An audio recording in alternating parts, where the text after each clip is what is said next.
बीते दिन गुरुवार को युवा विकास समिति फतेहपुर और व्यापार मंडल खागा द्वारा खागा जिलाधिकारी को ज्ञापन सौंपा गया। ज्ञापन के माध्यम से फतेहपुर जिले के समस्त टोल प्लाजाओं में जनपद वासियों की गाड़ियों में टोल टैक्स में छूट, टोल प्लाजाओं पर सुविधाओं को बेहतर किया जाए, साथ ही प्लाजा में कर्मचारियों की भर्तियों पर लोकल लोगों को वरीयता दी जाए और उसके साथ ही कर्मचारियों के ड्रेस आई कार्ड के साथ ड्यूटी पर रहे, जिससे वाहन मालिकों के साथ अभद्रता करने वाले कर्मचारियों की पहचान की जाए। साथ ही साथ टोल प्लाजा पर शौचालय और पेयजल की उत्तम व्यवस्था की जाए।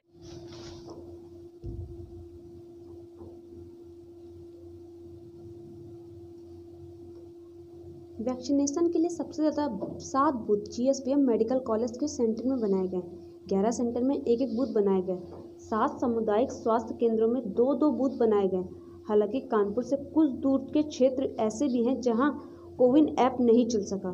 946 वैक्सीन IIT कानपुर पहुंच चुकी हैं, जहां हेल्थ सेंटर में चिकित्सकों ने बुके देकर उसका स्वागत किया। घाटापुर CSC में अधीक्षक डॉक्टर कैलाश चंद्रा ने 9:50 पर पहला कोरोना का टीका लगवाया। काशीराम ट्रामा सेंटर में पहला टीका 9:48 पर शैलेंद्र वाजपेयी को लगा।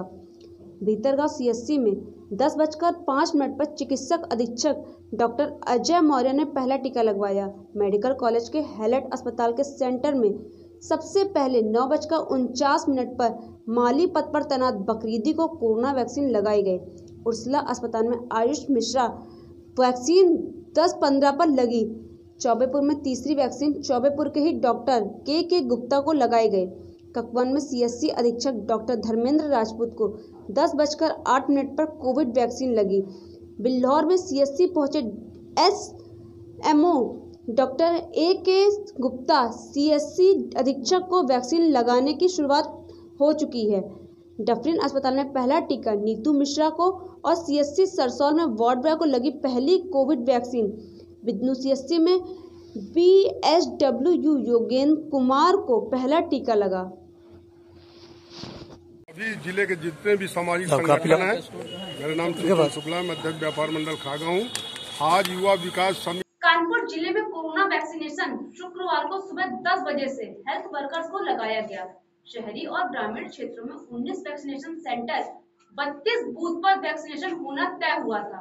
स्वास्थ्य महकमे में वैक्सीनेशन से जुड़ी सभी तैयारियां पूरी हो गई हैं। वैक्सीनेशन के लिए सबसे ज़्यादा 7 बूथ GSVM मेडिकल कॉलेज के सेंटर में बनाए गए। 11 सेंटर में एक एक बूथ बनाए गए। 7 सामुदायिक स्वास्थ्य केंद्रों में 2-2 बूथ बनाए गए। हालांकि कानपुर से कुछ दूर के क्षेत्र ऐसे भी हैं जहां कोविन ऐप नहीं चल सका। 946 वैक्सीन IIT कानपुर पहुंच चुकी हैं, जहां हेल्थ सेंटर में चिकित्सकों ने बुके देकर उसका स्वागत किया। घाटापुर CSC में अधीक्षक डॉक्टर कैलाश चंद्रा ने 9:50 पर पहला कोरोना का टीका लगवाया। काशीराम ट्रामा सेंटर में पहला टीका 9:48 पर शैलेंद्र वाजपेयी को लगा। भीतरगांव CSC में 10:05 पर चिकित्सक अधीक्षक डॉक्टर अजय मौर्य ने पहला टीका लगवाया। मेडिकल कॉलेज के हैलेट अस्पताल के सेंटर में सबसे पहले 9:49 पर माली पद पर तैनात बकरीदी को कोरोना वैक्सीन लगाई गई। उर्सला अस्पताल में आयुष मिश्रा वैक्सीन। खबर यूपी के लखनऊ से है, जहां यूपी सरकार ने यूपी बोर्ड की प्रैक्टिकल परीक्षाओं के लिए बड़ा फैसला लिया है। सरकार ने यूपी बोर्ड की प्रैक्टिकल परीक्षा 3 फरवरी से कराने का निर्णय लिया है। इंटरमीडिएट करने वाले छात्रों की प्रैक्टिकल परीक्षाएं 2 चरणों में कराई जाएंगी। पहले चरण की परीक्षा 3 फरवरी से 12 फरवरी तक और दूसरे चरण की परीक्षा 13 फरवरी से 22 फरवरी तक होगी। पहले चरण में आगरा, सहारनपुर, बरेली, लखनऊ, झांसी, चित्रकूट, फैजाबाद, आजमगढ़, देवीपाटन तथा बस्ती मंडल की प्रैक्टिकल परीक्षाएं होंगी और दूसरे चरण में अलीगढ़, मेरठ, मुरादाबाद, कानपुर, प्रयागराज, मिर्जापुर, वाराणसी और गोरखपुर मंडल की प्रैक्टिकल परीक्षाएं होंगी। प्रैक्टिकल परीक्षाओं के लिए परीक्षा केंद्रों पर CCTV कैमरे होने अनिवार्य रहेंगे। परीक्षा की रिकॉर्डिंग भी परीक्षा केंद्रों के प्रधानाचार्यों को सुरक्षित रखनी होगी। हाई स्कूल के प्रैक्टिकल परीक्षा आंतरिक मूल्यांकन प्रोजेक्ट कार्य के आधार पर आयोजित होंगी। यूपी बोर्ड के सचिव दिव्यकांत शुक्ल ने यह जानकारी दी।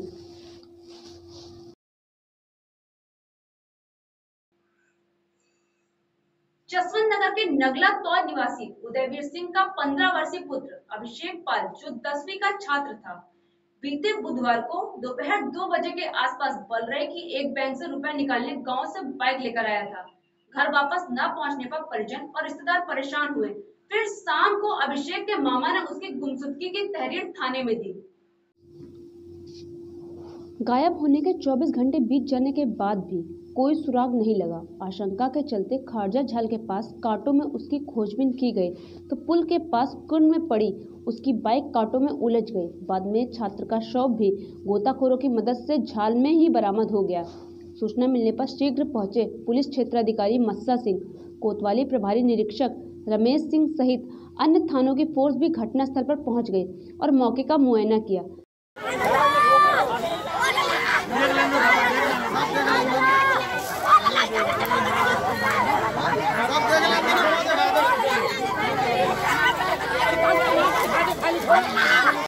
कल दिनांक 20 जनवरी 2021 को थाना बलरई पर मुकदमा अपराध संख्या 7/2021 धारा 363 IPC पंजीकृत हुआ था, जिसमें आज दिनांक 21 जनवरी 2021 को थाना बलरई को सूचना मिली कि कल 20 जनवरी 2021 को थाना हाजा पर अभियोग पंजीकृत हुआ था। उसकी मोटरसाइकिल नगला तौर थाना के क्षेत्र में नहर पर मिली है और सूचना पर हम स्वयं और थाना बलरई पहुँचे और वहाँ पर गोताखोरों को बुला करके तो तलाश किया गया। तो तलाश करने पर उसकी लड़के की डेड बॉडी मिल गई है।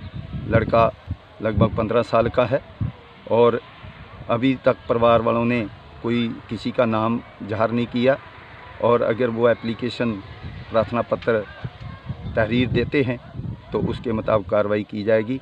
बाकी उसका पंचनामा भरवा करके और पोस्टमार्टम के लिए।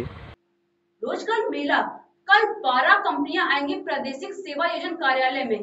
23 जनवरी को लगाए जा रहे रोजगार मेले में 3 कंपनियां और बढ़ गई हैं। अब कंपनियों की संख्या 12 हो गई है और नियुक्तों की संख्या बढ़कर 1572 हो गई है।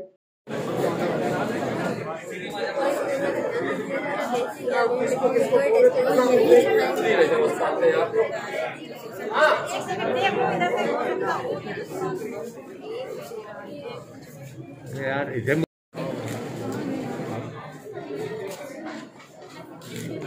युवाओं के लिए कुछ करो तो कुछ कैसे करना। समाज कल्याण फाउंडेशन का ये अपना लोग करा रहे हैं। घर भी है? हाँ सर।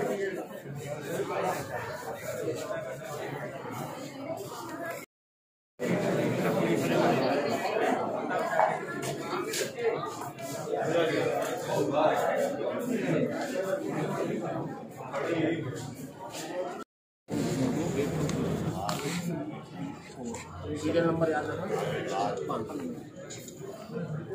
ये जमा हो जाएगा, अंदर जमा हो जाएगा ये।